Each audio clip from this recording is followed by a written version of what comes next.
किसी गांव में एक गरीब पप्पू नाम का किसान अपनी पत्नी के साथ रहता था। वह दूसरे का काम करके अपना और अपनी पत्नी का पेट पालता था और अगर एक दिन भी काम ना मिलने पर उनको भूखा ही सोना पड़ता था। अजी, आज तो तुम काम पर भी नहीं गए। आज हमारा घर का चूल्हा कैसे जलेगा? आज हम क्या खाएंगे? अरे सीमा, आज तो मुझसे किसी ने काम के लिए कहा ही नहीं। बताओ मैं क्या करता। शायद किसी के यहाँ आज काम ही ना हो। हे भगवान, आखिर कब तक हमें भूखा ही सोना पड़ेगा? हे भगवान।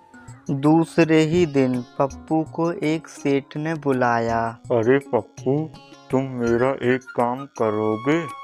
हाँ मालिक, आप हुक्म कीजिए, क्या करना है मुझे? अच्छा ठीक है, मेरी बात ध्यान से सुनो। ये लो पोटली, ये तुम्हें यहीं पास के गांव में धनी सेठ के यहाँ पर पहुँचानी है।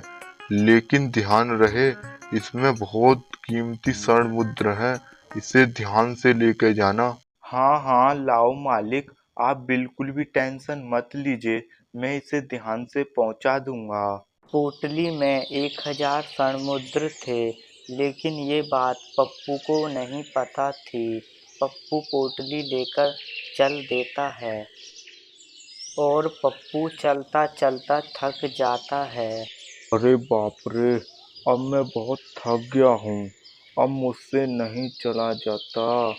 अब ऐसे करता हूँ, कहीं आराम कर लेता हूँ और फिर चलूँगा।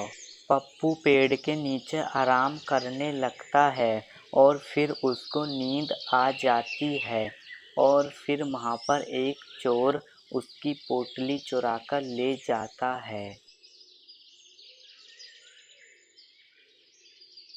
हाँ भगवान, बहुत अच्छी नींद आई है, अब पोटली लेकर चलता हूँ। अरे अरे मेरी पोटली, अरे मेरी पोटली कहाँ गई? हे भगवान, हे ऊपर वाले, मेरी पोटली कहाँ गई? अब मैं सेठ को क्या मुंह दिखाऊंगा? सेठ मुझे जान से मार डालेगा। हे भगवान, क्या करूं मैं? हे भगवान। क्या पोटली गायब हो गई? अरे तुझे पता भी है उसमें 1000 स्वर्ण मुद्रा थी। या तो तू मेरी पोटली ला कर दे या फिर मेरे यहाँ पर नौकर बनके मुफ्त में काम कर। मालिक, दया कीजिए, इतनी सारी मुद्राएं मैं कहाँ से ला कर दूंगा? मुझे माफ कर दीजिए मालिक, मुझे माफ कर दीजिए। माफी? और तुझे?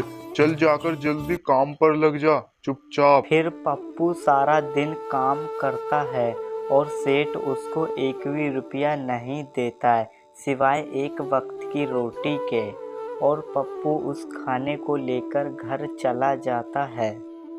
हे भगवान, क्या सारी दुनिया का दुख हमारे नसीब में लिख दिया है?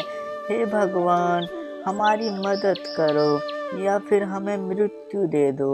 अरे सुन, आज तू जाकर के पहाड़ी वाला खेत जोतिया, कल को उसमें फसल बोनी है।